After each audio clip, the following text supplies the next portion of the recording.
Isang magandang araw ng Miyerkules, mga bayang classmates. Nasa ika-4 na araw tayo ngayon para sa buwan ng Disyembre, taong 2024.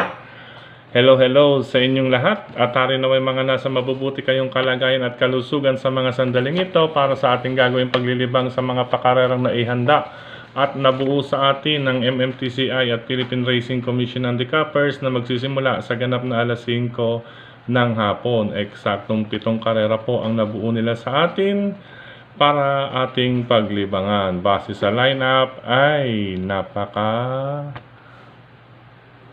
medyo balanse. Pero baka mauwi sa Yamado. Pero talasan na lamang din po ang inyong pakiramdam, lalong-lalo na po sa ikatlo at huling 3 karera. Race 3, Race 5, Race 6, at Race 7. Anyway, bago tayo magpatuloy sa ating mga giya, nais ko munang i-welcome at pasalamatan ng ating mga bagong classmates, mga bagong subscribers dito sa ating channel. Welcome po at maraming salamat sa inyong pag-subscribe. At hari nawa, lagi sana kayo tumutok at tumangkilik upang sa gayon ay meron kayong giya at gabay na mapapagbasihan magagamit sa tuwing araw ng paglilibang. Pagdating sa takilya, kayo pa rin po ang masusunod kung sino-sino ang inyong isasama sa listahan. Aking giya, base po ito sa aking sariling pag-aaral. Okay po. Welcome pong muli at maraming salamat sa inyong pag-subscribe. Umpisahan natin na ating mga giya, mga bayang classmates, sa karera numero 1. Ayan, isang 2-year-old maiden race. Ayan, mga juvenile to. Naghahanda ito. Baka sakaling maisali sa mga juvenile championship bago magtapos ang taon, or mga paghahanda ito para sa Triple Crown, Hopeful at locally bred stakes races next year. Buwan ng May, June, and July. Okay po. Sa unang puntusan ng winner take all, ang aking pili, number 4, Sweet Andre, nasasakyan ni Elvin Abreya. Ayan po. Pangalawang pili ko, number 3, Robotic Clay with Jeffrey Barbosa Bakaykay. Isama lamang po kung may balita kayo sa kalahok numero 1 na si Habibi Scout. Habibi Scout pa yan. Okay po, Habibi Scout with John Alvin Guse. Maniguro lamang po. Kasi po maiden race yan, mga bayang classmates. Pero doon ako nakatuon sa number 4 na si Swift Andre ni Elvin Abreya. Good luck unang takbuhan, mga bayang classmates. Race number 2 para sa pick 6 covers races 2 to 7. Isang 11 to 15 split group, class 5. Sa kararang ito, letter B, maraming matulin or may angking tulin sa arangkadaan. Sigurado may bakbakan kaagad ito dahil 1,200 meters lamang. Kaya ang aking unang pili, number 5, Rocking Bell, nasasakyan ni GL Ciego Jr. Ayan po, siya pong aking unang pili. Ngayon, pangalawang pamilian, sasama ko lamang po ulit ang number 7 na si Don Pedro with Pau Guse. Unti-unti na pong gagamayan at nakakalkulan ni Pau ang kapasidad ni Don Pedro. Bagamat maraming bandirista rito sa karerang ito, hari nawa, makaporma na po si Don Pedro bilang upset race sa karerang ito. Ulitin ko po, number 5, Rocking Bell, unang pamilian. Pangalawang pamilian, number 7, Don Pedro. Isama lamang kung may iba pa kayong pili kursunada para sa unang iskora ng Pick 6 event. Good luck po.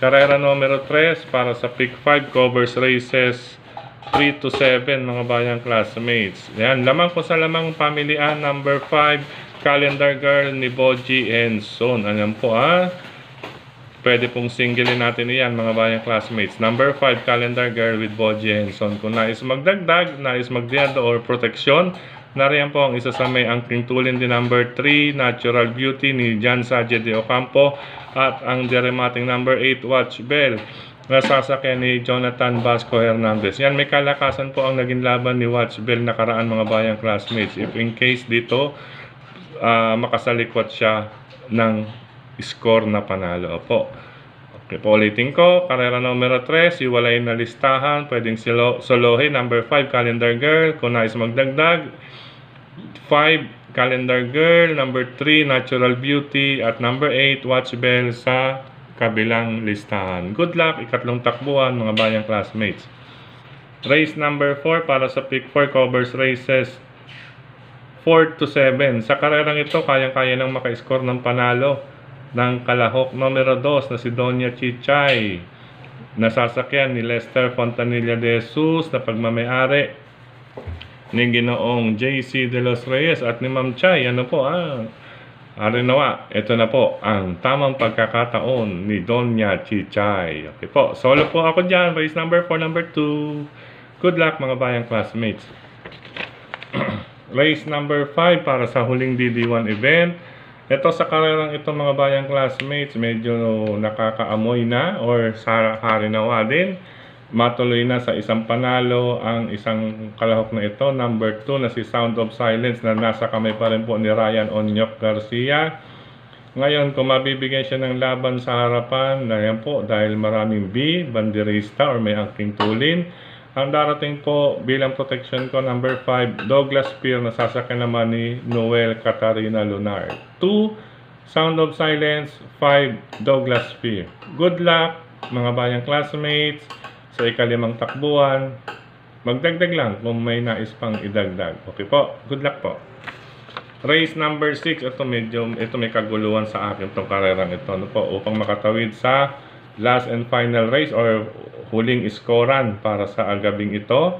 Ayan po, AR, anybody's race tuloy na akin na ilagay. Ibig sabihin ng pakiramdaman, makibalita. Ayan po ang aking mga pamilyan. Naglalaro po sa number 2, Black Diamond with Pau Pau Guse. 4, Unafraid ni Noel Lunar. 5, G's Favorite ni Ryan J. Cambatabor. At number 8, Princess Belle with Ryan Onyok. Ayan, magkikita pala ito ulit. Noel Lunar at si Ryan Onyok galing mula sa race 5 at race number 6. Baka magkatambalan. Anyway, nasa 2, 4, 5, 8 po ang aking pamilyan. Gaya po nung nakasulat, dagdag or pwede rin ang iba. Ano po, mga bayang classmates. Ang ibig sabihin, medyo balasado po ang ika-6 na takbuhan. Total, may mga maaari naman pong solohin. Kaya sa race number 6, magdagdag na lamang po. Kasi po, depende po iyan sa connections kung kakalabitin sila sa ika-6 na takbuhan. Okay po, good luck mga bayang classmates. Last and final race, tayo mga bayang classmates para tingnan ng lahat. Naglalaro po ang aking basa rito para sa kalahok numero 4, Oktubre 14 with Dan Camanyero. 5, Limon Sudan Falls with Jeff Pakaykay. Depende po ito kung nakabuo ang connections. Time is to sigurado. Lalo na kung talagang mag-letter A, O ang mga unang lalabas. Ito malamang time is. Kaya wag mawawala number 5, Limon Sudan Falls. Kung nais pa magdagdag na rin lamang po ang number 8 na si Raha Muffin with Berjo Mel Galleta. Ito lagi pong labas to mga bayang classmates. Nagsisilbing batak na rin sa mga aktual na takbuhan na kanyang nasalihan. Ano po, huling dalawang takbo niya. Go, go, go lamang po ito. Good luck mga bayang classmates para sa last and final race. 4, Oktubre 14, 5, Limon Sudan Falls at 8, Raha Muffin. Sa pagkakataong ito, muli maraming salamat sa inyong pagtutok, pagtangkilik, pagsubaybay. Higit sa lahat po sa inyong pagtitiwala. Maraming salamat sa suporta palagi sa atin ni Sir Dennis Gonzalez, Brother Rasen Padilla, Brother Daniel Oben, Tokayong Frederick Cabil. Siyempre, nariyan din po ang mga admins at members grupo ng karerista sa social media, sa mga nagla-like, nag-heart, nag-share. Okay po. At siyempre dito sa ating YT channel mismo. Dito sa ating YT channel, batiin natin ang mga sumusunod na nag-comment last Sunday. Brother Lito and Sister Cha Ortega, Sir Danny Tabuso. Ayan, tanong niya po kung saan alamin ko lamang po to kung talagang Bicolano rin po itong mga tabor. Kasi nagkaroon ng mga inetin tabor, tabliso, ano po. Hello and happy racing din kay Ryan Antoniza, Brother Ronnie Baum, Brother JJ Ilaw, Dudoy Ginto. Maraming salamat Sir Benjamin Cabanya. Siyempre si Sir Dan Caballe, Julio Bayumbong, Brother Louis, John Manigdeg. Ayan po. John Fer Manigdeg, Alejandro Pabalan, Bernardo Golpo, Edgar Chiambao, brother, yan. Ito kasama natin sa Ping Ping Lechon Restaurant and OTB. Siyempre, nandiyan si kapatid na Yet Manalansan, ang Crispy Pata, Crispy Ulo, with Yet Manalansan. Hanapin na lamang po ninyo sa inyong FB page. Order na po kayo dyan, mga bayang classmates natin yan. At syempre, speaking of Pingping Lechon and Restaurant, nandiyan din si Brother Gary, Brother John, at ang iba pa nating mga kasama dyan, si Sermon, at syempre si Cap Maka Chua. Ayan po, dyan po kayo maglibang mga bayan classmates. And lang Happy Racing din kay Sir Ariel Mararak. Sir Ariel Mararak. Ayan, maraming salamat. Gayon din kay Sir Louie. At syempre ito nakamit natin last Sunday na paglilibang dyan sa Pingping Lechon Restaurant OTB, si Sir Carlos Canicosa. Sir Carlos Canicosa kasama ang kanyang classmate na si Abet, Sir Abet and Carlos Canicosa. Sa ika-4 na distrito lungsod ng Quezon, Congressman Marvin Rillo po patuloy na sumusuporta sa kanyang mga kababayan dyan sa ika-4 na distrito lungsod ng Quezon. At syempre sa Sampaloc, ang Maceda family, syempre Congressman Edward Maceda, Brother Maki Maceda, at kay Brother Oliver Maceda, syempre kabilang si Rainier C. Pag Maceda Stable, syempre nandyan din si Sir Mark Ryan Ponce. Ayan po mga bayang classmates, hello po sa inyo lahat dyan. At syempre sa mga bayang karerista dyan sa Valenzuela, RTOTB, MJOTB, hari ng Mr. Bonjing OTB ni Sir Willie Apan Jr. And belated happy birthday, Sir Willie Apan Jr. Ayan po, nag-birthday po yan mga bayang classmates. Belated happy birthday, Sir Willie Apan Jr. Sa Caloocan, Cap Don Barry Aldi Jr. and Friends, hari ng Yamo OTB, Stanley OTB, Scotts OTB, Sir Danny, at si Brother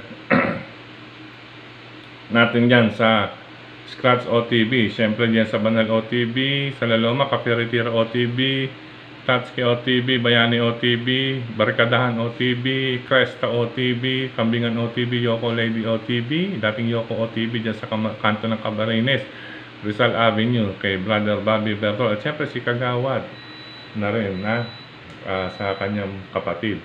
Ano po, sa pagkakataon ito muli mga bayang classmates, paalam pansamantala, kita-kits tayo para sa Friday races. Ano po, Friday races na paglilibang natin. Hari nawa, pala rin po tayo ngayon, at syempre, gaya ng aking nabanggit, hinay-hinay lamang po sa inyong paglilibang. Ano po, mga bayang classmates. Alam, good luck, happy racing, ingat-ingat. I love you all mga bayang classmates. Bye-bye!